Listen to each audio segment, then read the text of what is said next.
the screening exercise for candidates from participating political parties began on August 22nd, and the list of cleared candidates for both council and chairmanship positions is expected to be released by September 3rd. However, it remains unclear whether the Commission will strictly adhere to this schedule, as no officials were available to comment.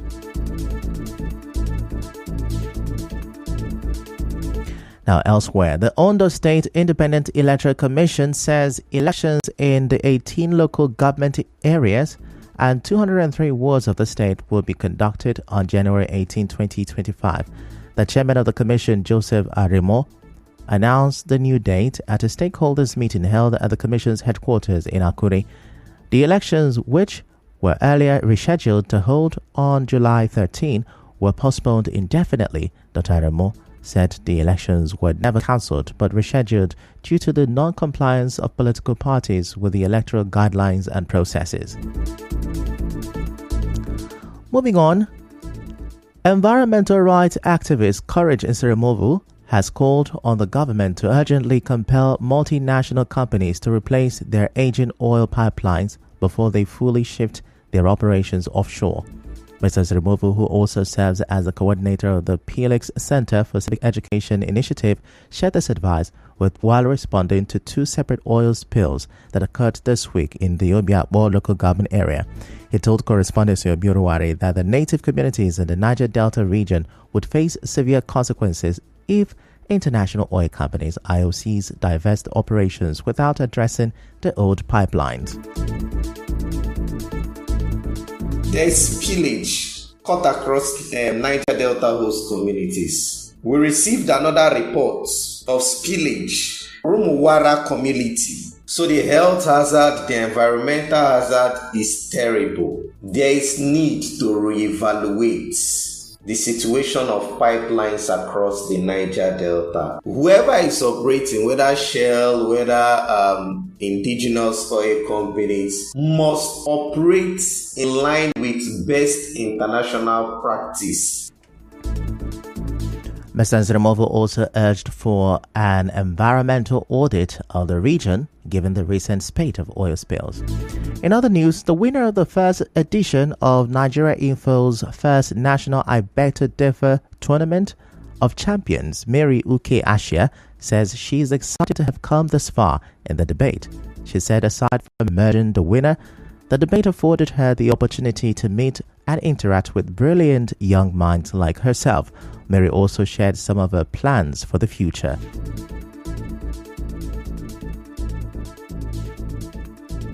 I would say I feel elated as one should. The circle started last year in December, and I'm getting to this moment. It's like, okay, the circle is completed. The chance to exchange ideas with young, brilliant minds like Demilade, Adeyo, as I've stated, and Claire, David, all these people. And this is like the end of that. But it doesn't really feel like the end. It feels like the start of something new. I want to be more, like now, a 3-scale job, economist, financial analyst, and auditor. Something more robust.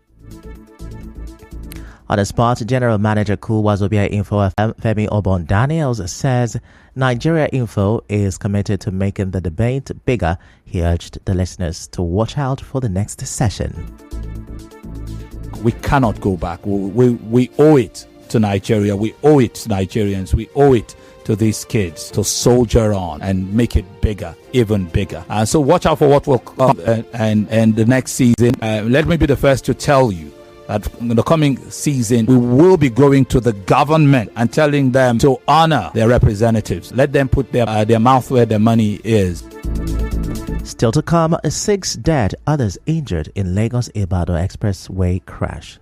Stay with us.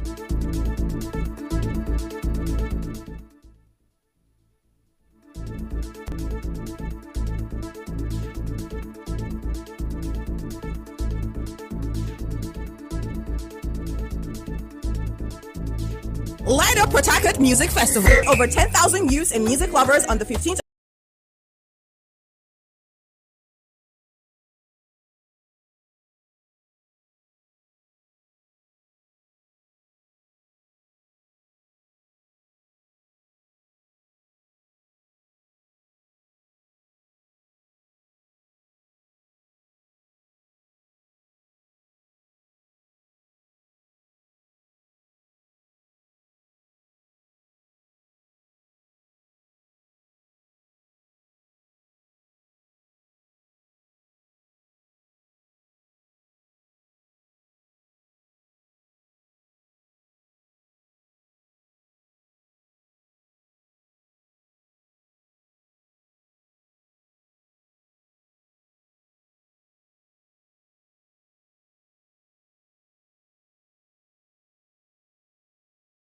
involving two vehicles around Verona, Ogere, Ogun State, along the Lagos-Ibadan Expressway.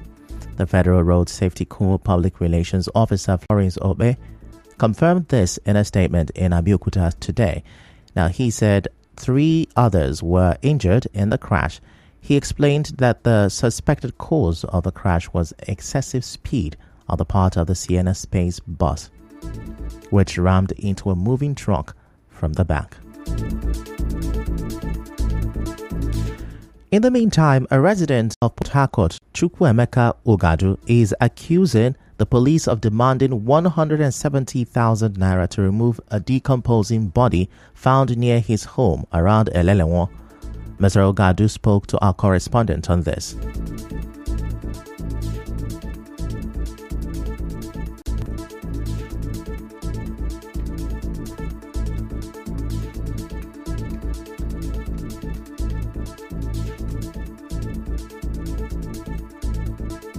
We come out for our gate to come see dead body. We come enter police station for Elelewon to go there and say, see. And say, we bring 170,000. And we don't have the money. And dead body now, don't even they smell. Very close to our compound, no, we saying there far. So the thing now come the warriors. That's why I say, I come beg the people where the matter concerned to come help us remove the dead body.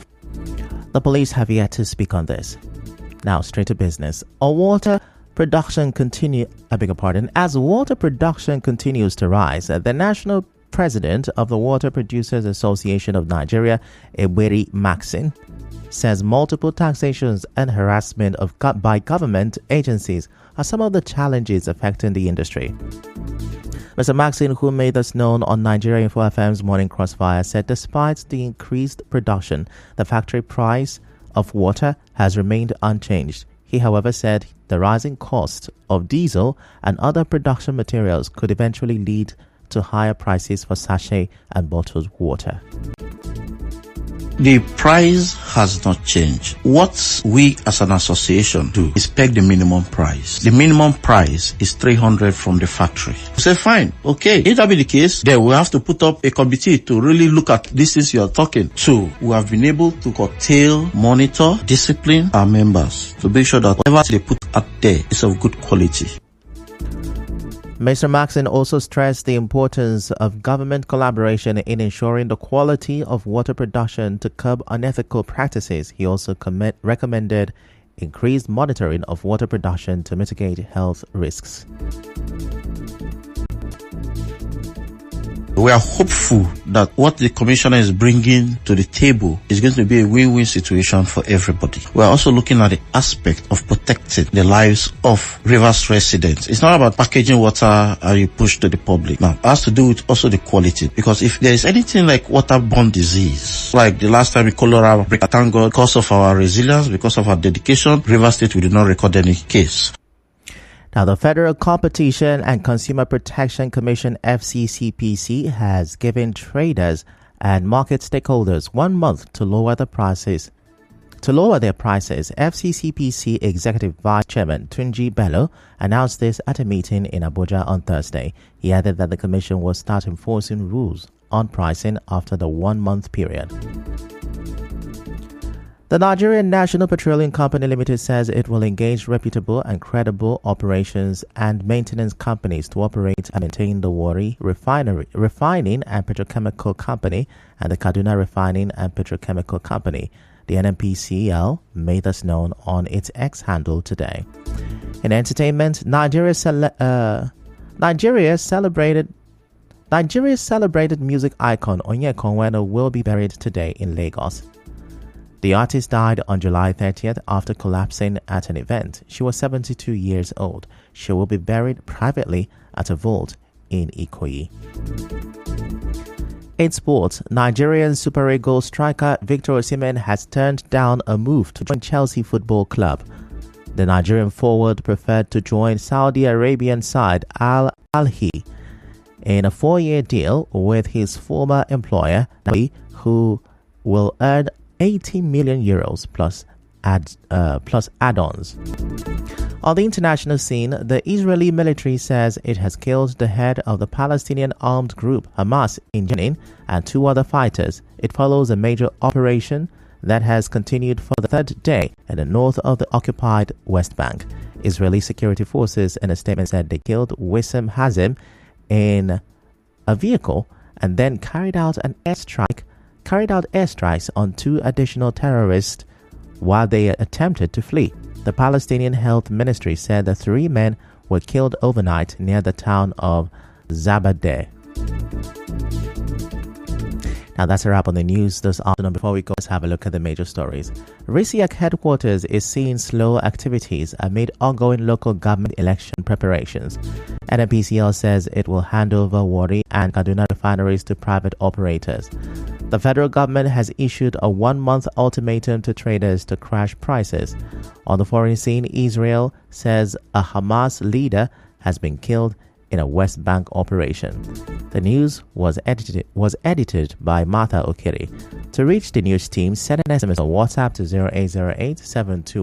0808-721-7215. I'm Ifechukwu Moyeli. Many thanks for listening.